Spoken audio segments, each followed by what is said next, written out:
So, Dr. Hutchins, welcome to Farm Food Facts. Glad to have you here. Thank you. Pleased to be here. So, tell us why you're here at Foster Our Future. Well, Foster Our Future is one of those events that really helps bring a lot of disparate groups together, but all focused on some of the common goals and objectives. And USDA is a big part of that ecosystem as well from a research standpoint, but also really focused on innovation as a way for us to really take on the big opportunities and the big challenges that are facing not just agriculture, but the world. And talk to me about some of those challenges. What keeps you up at night?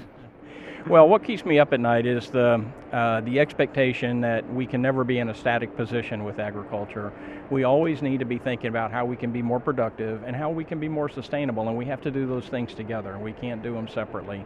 And so our goal always is to be able to find ways to have a smaller footprint, but at the same time make sure that we are able to intensify the land that we do have in production so it produces more, and that we can scale it as we need to for populations and for other circumstances.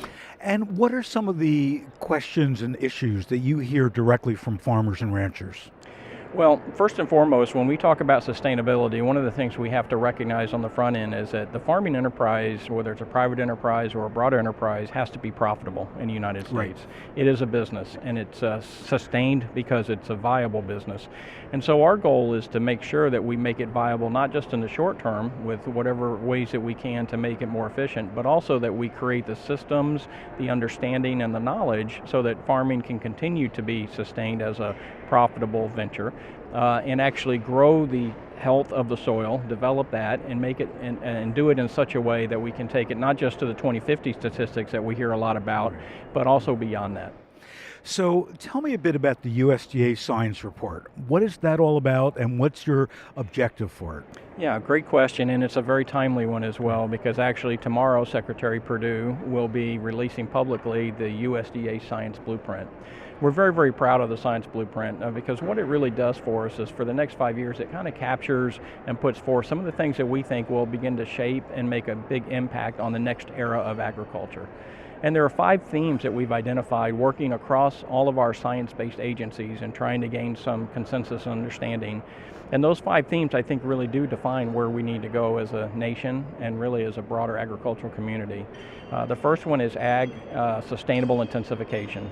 Lots of components of that, as we just made reference to, from regenerative agriculture to the ability to ensure that we can protect the crops and the animals in the correct way.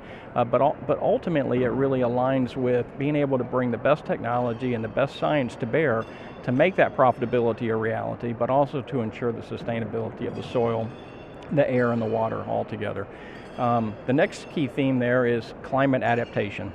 Obviously, lots of discussion, lots of science around climate. What we really want to focus on with USDA with this blueprint is to make sure that U.S. agriculture can adapt and farmers can adapt. And that can mean things such as obviously plant and animal breeding, advanced tools in plant and animal breeding, but also understanding the patterns, the changing shifts, the resiliency opportunities, so that we stay ahead of whatever change is coming. As the scientists always debate how much and how far and so forth, that's all going to happen, and it'll sort out, and we'll contribute to mitigate that in a big way with soil health and other things, but we want to make sure that we have a resilient economic system as well for our farmers. The third key theme is what we call food and nutrition translation. This is one I'm really excited about because it's for the first time, as a result of a convergence of a number of sciences and areas, we're able now to be able to put together prescription nutrition, prescription diets and so forth based on an individual's DNA, based on being able to link food types to chronic diseases and so forth. And so we've always had this great dream of being able to use nutrition and food as a way to create a healthier population. Yep. Exactly. Right. And now I think we're on the cusp of really being able to do that in a precise way. The fourth theme is one that we refer to as value-added innovations, and this is a broad one, and it includes everything from hemp as a crop to the products that might come from hemp to the many types of products that can be created from agricultural products. It's a continuing learning process. There's intellectual property that we create in the USDA and license to folks. The notion of creating vaccines for things such as African swine fever, these are all very important innovations that will add value to the agricultural enterprise. And then the last theme is for the U.S. to stand tall on science and really lead the world in science policy development when it relates to agriculture. And we're just committed to really doing that. The Secretary feels extremely passionate about that, and we want to make sure that science prevails, that the public believes and understands and respects science and scientists, and that we stay above the fray in terms of being objective and value-based. So those are the 5 themes. Yeah, and the blueprint sounds directly, directly in line with everything that we're hearing about food. I mean, the hottest topic now is personalized nutrition. We're seeing more and more of that coming out. I think from a consumer standpoint, we probably have to do a better job of educating them to understand what personalized nutrition really is about, because they're thinking more about diets than anything else. And then also, I applaud what you said about hemp. I've been part of Hemp History Week, from day one, and people understanding finally that hemp is one of these terrific crops that's easy to grow and has all these wonderful benefits to it. It's terrific. When you pull back and look at the role that USDA science plays in agriculture, what are your hopes? Yeah, well, that's a great question, and I'd say there are several hopes, but I think these hopes are really reality as well. I mean, I'm so blessed to have the opportunity to work within an science organization that's really the largest and most impactful organization in the world in terms of agricultural research. When you consider the capabilities of the Agricultural Research Service, which is 90 locations and 6,000 plus staff focused on national priorities in agriculture.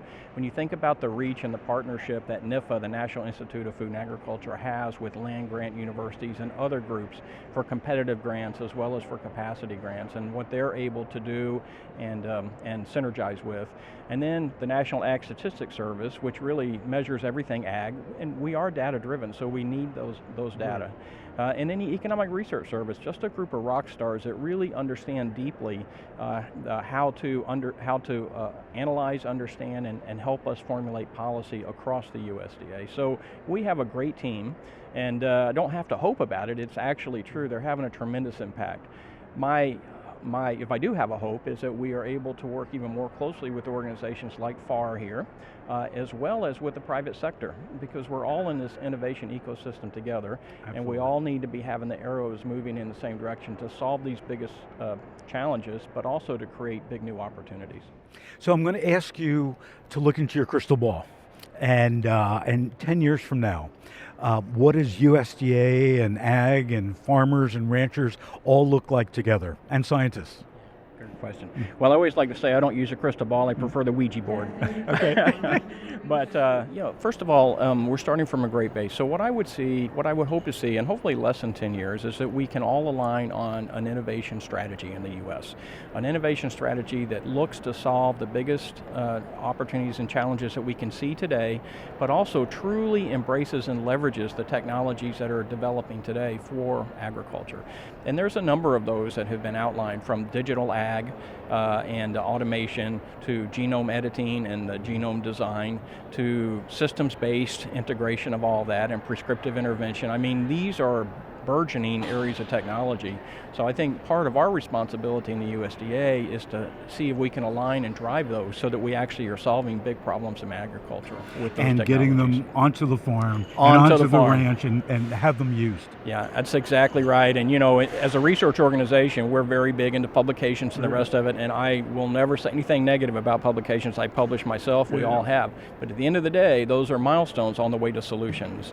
If we don't get technology, innovation, and solutions on the farm, then we have not done our job.